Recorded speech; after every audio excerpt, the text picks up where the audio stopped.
I'm Sir Rukus. The pronouns are he, him, and his. Welcome. I hope that you all enjoyed this class and get a lot out of it. This is not going to be explaining MOA rules so much. This is going to be me going over like how I want you to interact with new people, how to explain some of the more complicated rules, and what to do if you need to escalate things a step with a newbie. So, first things first, most newbie training, you are the first point of contact with a new person. You're the first face that they can put to the game of Dagorhir, unless they have a friend bringing them in or something like that.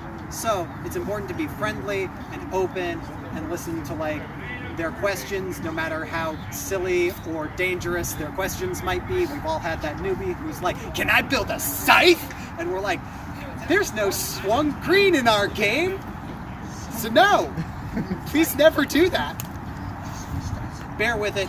You're going to get some questions like that. Mostly it's just going to be, you can laugh it off, it'll be fine. But I encourage you to introduce yourself, kind of like how I just did. Hi, my name is, give your real name, then your dag name. I totally didn't give my real name. Hi, I'm Nathaniel Sindrich. It's nice to meet all of you on the internet. Then say your pronouns if you're comfortable with doing that. I do that specifically because I know that we are in a college town and there are a lot of kids who come to Dagorhir who are like in the college age and are maybe like questioning. There's a lot of kids who are like trans or non-binary identities. I want to make sure that we are welcoming, so I do that. I'm not going to get on your case if you don't, so don't worry about it. And then say like, I am a newbie trainer here at the land of Rivendell. Let's talk rules. So, a couple of complicated things that we get into is we want everybody who comes and plays our game to understand the rules and know how to play, but we also don't want to bore them or oversaturate their brain with information before putting them out on the field. We all remember how it was the first time we came to Dag and we were all like, yeah, I'm going to go out and fight and whatever, and I just got hit, I forget what happens next.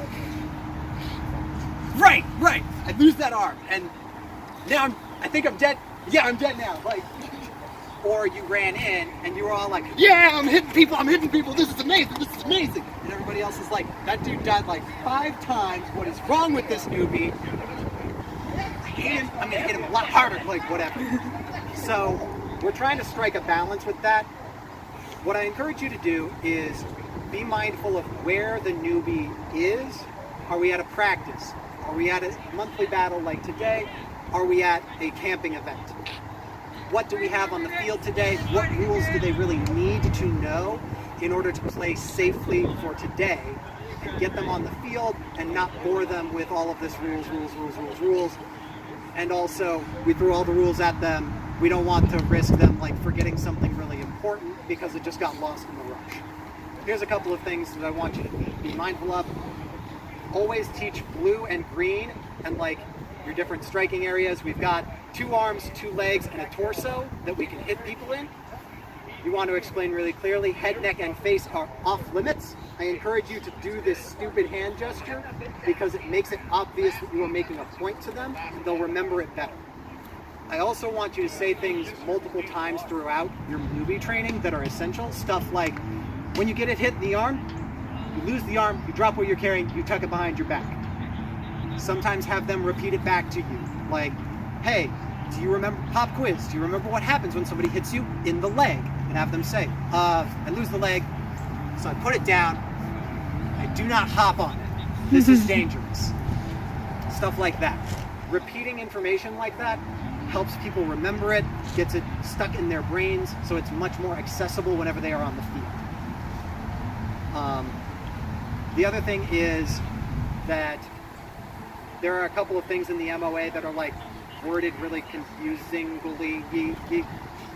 Whenever you're explaining greens, I encourage you to tell people greens only kill you to torso. That's not how it says it in the MOA. Our MOA is confusing as heck, but that's how it works, right? I'm not getting that wrong, am I? Yeah. Cool. Just make sure you tell people like, hey, greens only kill you to torso. You can get stabbed as much everywhere else, so arms and legs as you want, only kills to torso. That'll get that in their head, they'll understand it much easier that way. Whenever you're teaching some of the more dangerous stuff, so shield bashing, shield kicking, grappling, that kind of thing, I encourage you to not just tell them what the rules are base, but give them specific suggestions of how to do things safely. So, for example, if you want to kick somebody's shield, I encourage you to pick your foot up and then push out, like you're taking a big step forward, and tell them, aim down and to the outside. Rentalk, can you stand up and hold your shield for just a second? Absolutely. So when you teach people to do shield kicking, tell them to aim for this one. Because newbies are not accustomed to our rules very much. If you give them a very specific thing, they are much more likely to do it safely. Thank you very much. Same thing with like shield checking and shield bashing. Give them a specific safe option for if they want to try it out. For shield checking and shield bashing, I like to tell people, try to pin the other person's weapon. So like, take your shield, hit their weapon. Or take your shield, push down whenever they've got their weapon close to their body. Something like that is much, much safer than telling them, like, you can hit people with your shield. As long as you don't hit them in the face, it's all kosher. Technically that's correct, but having that much of an option for a new person, they're gonna like be all like, I can hit people with my shield, and then punch somebody in the face on accident. So, specific, safe options for some of the more like touch football stuff that we do. Last thing I'm going to explain is reds. This is where we get into the difference between newbie trainers, what all of you are doing, and head trainer, what I do. When I have a noob come with a red, because reds are awesome and everybody wants to use a red, I will sometimes be like, okay, let's check your red, let's make sure that's safe, and then I'll be like, okay, spar with me one-on-one a bit, and I'm going to see whether or not you hit me in the face. I don't expect any of you to do that. It is totally fine for you to see somebody come to practice for the first time and tell them, let's do sword and board for today. And if they're not jiving with that, if they're not feeling that, you're newbie trainers, you're volunteering to do this, and I appreciate you so much. Escalate that to an elected official. Bring that to our co-admin Rin, head weapons checker Muck, me as head trainer, Kitchen our admin, Makira our treasurer, both Somewhere. He's out on the field. Caldo's our head herald. And if nobody else is there, if none of those people are out of practice, well, that hopefully one of us is out of practice. Then understand that like I appreciate you helping out, and if there's a newbie who's being really stubborn about wanting to use the cool red sword that they bought and paid money for, and you're telling them no, and they're being a jerk about it, like, feel free to call them to like just be like, no, it's dangerous, you can't do that. Hopefully you won't have to be the ones doing that. Hopefully that'll be on me or somebody else, but that's what I expect from all of you as far as like reds go, is we all know that's dangerous in the hands of a first timer, so just don't deal with it. Tell them, not today, why don't you do this other thing? See, specific safe option, that kind of thing. That is most of what I have prepared. Does anybody have specific questions about how to teach certain rules? Or, hey, I saw a newbie do this once, how do we, yes? So let's say you have a newbie on the argumentative on the field, how do we deal with that?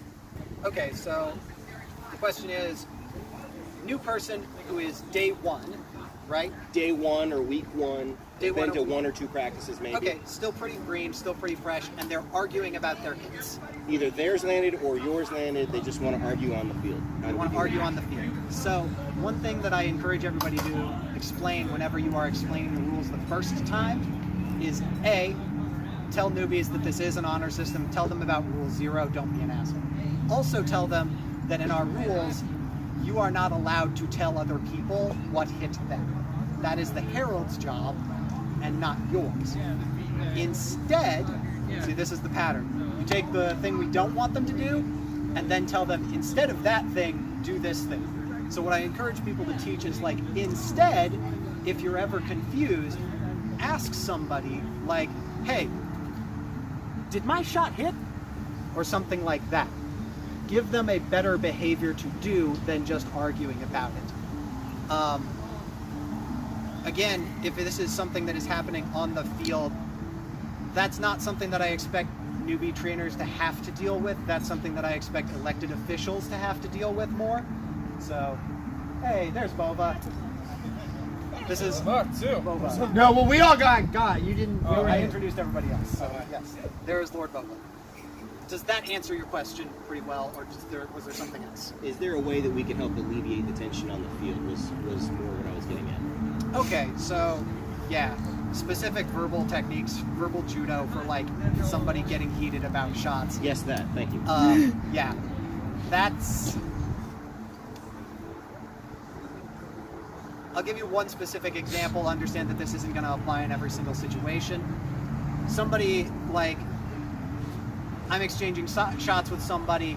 It's not clear, like, to them what happened, but I understood it perfectly well. They like stabbed something, and they thought they were, and they forgot that like stabs don't kill you to limbs or something like that.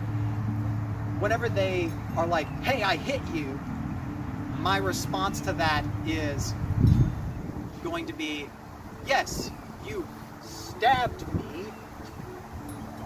I threw this shot and this shot." I'm not going to respond to them with the, I'm not going to tell them I hit you, because now we're just both doing the same thing.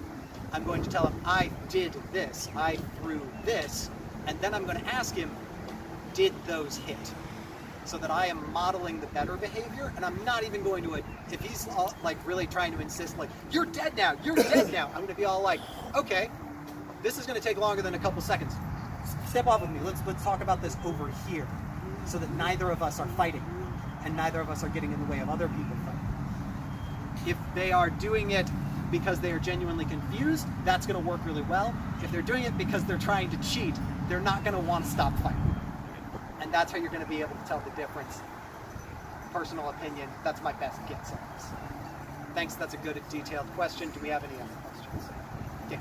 More comment than question. Your idea of model the right behavior. When it came to the sight thing at the beginning, I've had the most success with telling new people, no, don't build that, or you can't build that, and saying, hey, learn to build a basic sword first. It'll teach you how to build everything else. And then you'll have a good sword to rely on if the weapon you want to make doesn't pass. And yada yada. I have a lot more success with that. Talk about why something like that. Right. Yes, that's an excellent point. Thank you for sharing that. I'm going to make sure the camera, did you guys get that audio pretty well? Okay. Probably. Just write it. Any other questions? Specific stuff? Need a comment. Okay, last thing I'm going to say. Most newbies are going to show up at practices, which means you're probably not going to be explaining the rules for archery, armor, so much, or javelins and rocks, because we don't tend to have those at practices. Always make sure that you are telling the newbies, I'm not telling you every single rule today or right now. So you ready them for if there's some rules interaction that you forgot to go over that happens on the field, and somebody else tells them like, hey man, I know you're new, did you know about this rule? That's not going to be a surprise to them. I like to suggest if they see something like boat's first day, never seen a boat, heard about a boat, never seen it. Mine's a I like that a lot. Did you? No, I did not get that one. Okay, Mark was saying if a newbie sees something, if there's something new on the field, like archery or something, to tell the... that wasn't explained earlier, to come find you. Okay. Yeah. Phelps. You can tell me if you don't feel like this is a good idea for some reason, but whenever I finish new training, I would always generally introduce the new people to the people on the field and go, hey, if this person has any questions, please let them know, or please, direct them to me. That way the other people on the field know maybe this person doesn't know everything yet, so maybe it's not appropriate to wail on them the third time they didn't take a shot. Like, it's like, hey, let's step away, or let's go fight somebody else. Like, not in a, hey, look out, this guy's a new person, he's a jerk, but like, hey, everybody, this is the group, this is this person, come feel welcome. Like, I know we're fighting each other, but we're all friends here. So yeah, I like that a whole lot, and I think that's a great suggestion. I'm going to start doing that. In the past, we have done shadowing, which is after I finish explaining the rules to a new person, I assign them some newbie trainer to be their shadow, who like stays on the same team as them, sort of follows them around. That shadow is their like first point of contact throughout the day. If they have any questions about rules, or the shadow sees them like messing up a rule, or like they try their best to remember how hit taking works and they just totally forget and call themselves dead because that's what you explained to them to do, the shadow can then go over and be all like, hey, I noticed that you called dead whenever you got a hit with the arm. I'm glad that you erred on the side of doing that, but remember, you just tuck it behind your back, you're still good. Something like that. That is something that I encourage people to adopt. At smaller practices, it might not be necessary, but for monthly battles, I would certainly do that. So, thanks for reminding me. I forgot to explain that. Any last questions?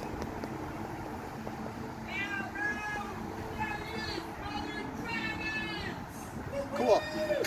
Then, by the power vested in me, by the land of Rivendell, I declare you all certified newbie trainers. Good job. Yay!